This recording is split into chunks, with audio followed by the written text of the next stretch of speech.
watching Dog-Eared Musings, and I'm Monika, and today I'm doing a book review of the novel Brutes by Dizz Tat.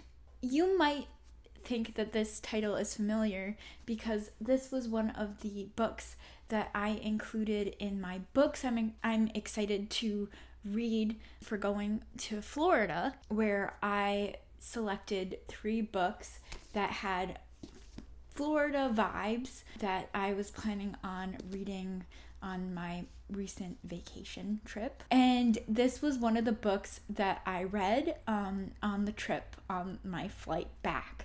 And so I'm going to kind of report back on my thoughts of this book.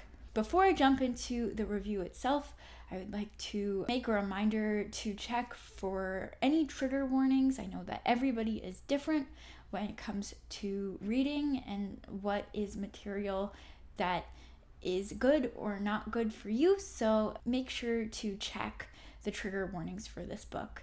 All right, so who is Dizz Tat?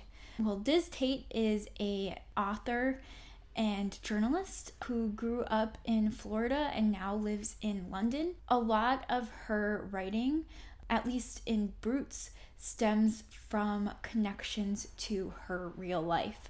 In an article in Vogue, Tate kind of explains her childhood growing up in Orlando as a teen model and kind of these ideas of finding stardom and kind of the teen beauty industry, whether it's modeling or acting. They're really prevalent themes in Brutes and are kind of seen as tools for main characters to escape from their current communities.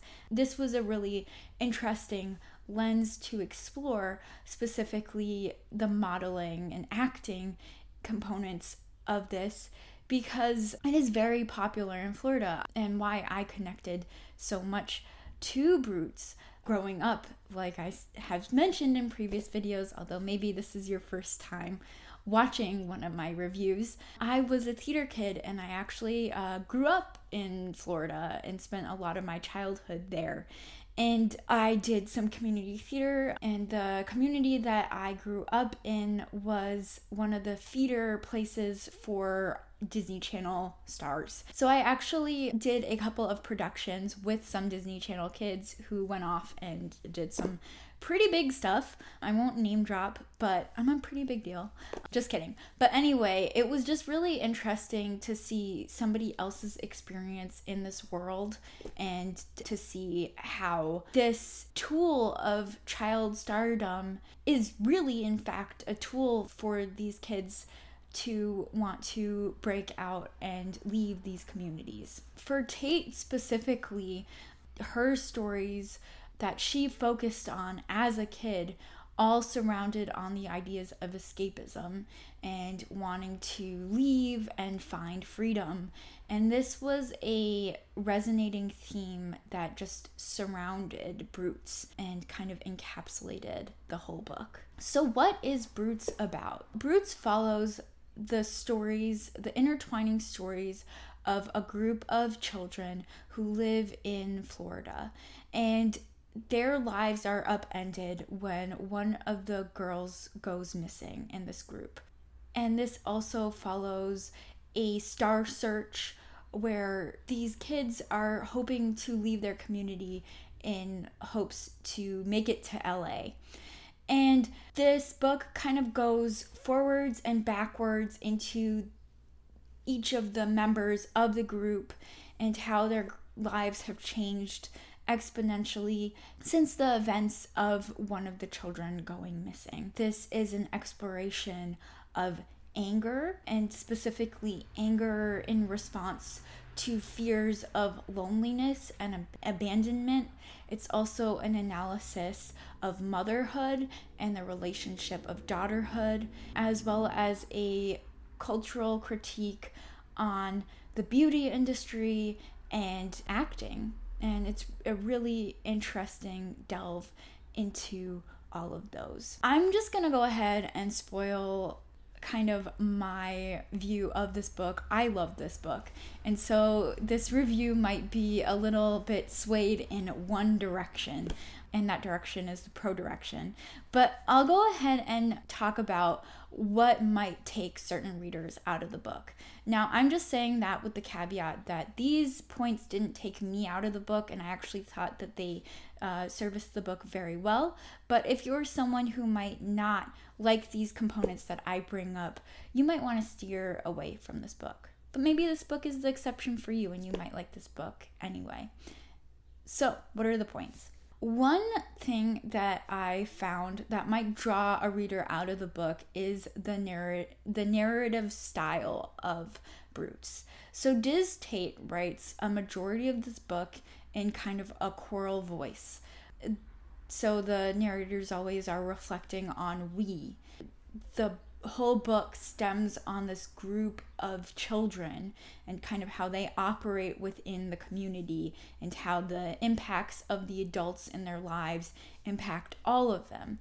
And this is spoken in kind of a choral voice, which is jarring and creepy and also just like really kind of eerily beautiful.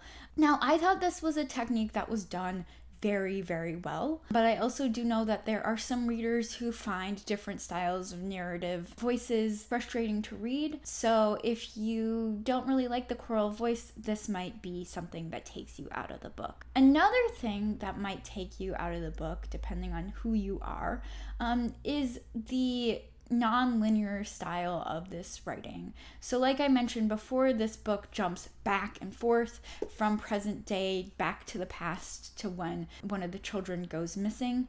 And so if you are someone who needs a linear style plot and wants more of a plot that is less vibes and all action, this might not be the book for you. Both of these components, the choral style as well as the back and forth narrative, are, in my opinion, I think strengths that Tat uses only to strengthen her narrative and create more complex characters, which is a really difficult feat when you are speaking in the we narrative. You can kind of create characters that are flat, but I think that because she combines the choral narrative with the back and forth style, which is done in a singular voice, it really helps kind of expand the world that she's talking about and creates a whole compass of characters and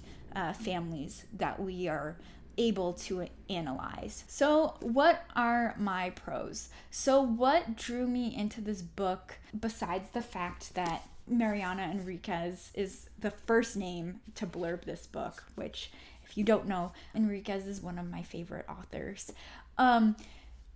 Another thing that drew me into this book is a lot of people have talked about Tat's exploration of anger. And after reading My Brilliant Friend and coming close to almost finishing the series of the Neapolitan Quartet, I'm on the last book and I'm about to pick it up after we do this review. I'm really excited. I've just been looking for more books that explore those feelings of anger in a nuanced way. And this was one of the books that was kind of recommended in that literary canon.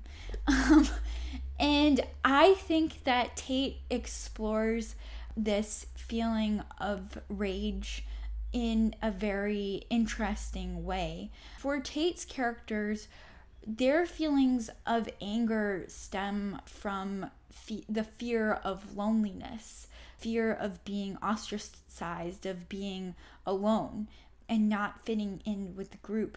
And this is like a very common feeling, I guess, as a kid to feel. But Tat explores this feeling in a very unique way, in a way that feels both universal but also just very different. And I thought that this was a really cool exploration of that theme. And another reason why I picked up this book was, again, the Florida vibes. I picked this book up in hopes of reading it during my trip in Florida. I first started it on the plane ride back, and I thought that it was a perfect way to kind of bookend my trip, pun not intended. It was just kind of a really great way to kind of be back home and kind of sit in those feelings. The Florida vibes were really, really immaculate, and you could feel the humidity. You could feel just that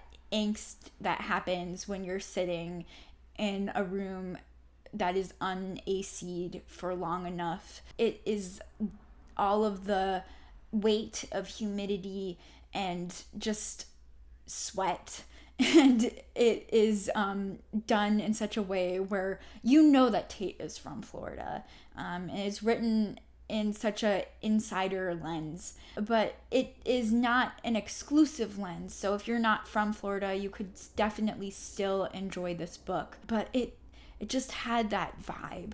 And there are a couple of books and movies that, for me, when thinking about Florida, I really am able to like resonate with, and I'm just really excited to add Brutes to that list. Final pro that I want to talk about is the fact that Tate writes these beautiful lines. They are lines that are so beautiful, and this might seem weird, but they are like anger-inducing because they're so beautiful. I mean, it's like when you eat a really good meal, and when you're eating it, you're thinking, oh my gosh, I'm angry because this meal is going away.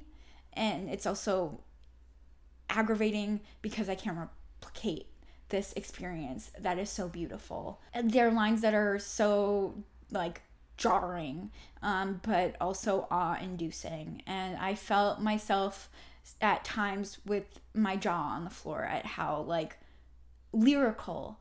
And I might read you something. There is a couple of lines that I thought was so beautiful that I just had to share.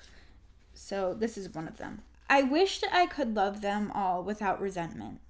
I wished I could sit on a Sunday at my mother's new wood table in the suburbs and be as happy as I was as a child, curled under the old wobbly formica, looking at all the mother's painted toenails. I just want to be able to love simply. It's lines like that where it's kind of similar to Ferrante, where they are simple enough but poignant enough where they just kind of rip at you. And that's the whole book. I guess that's my literary comparison. If you are wanting more of Ferrante, but you've completed all of her works and are waiting eagerly for more, I highly suggest that you read Brutes.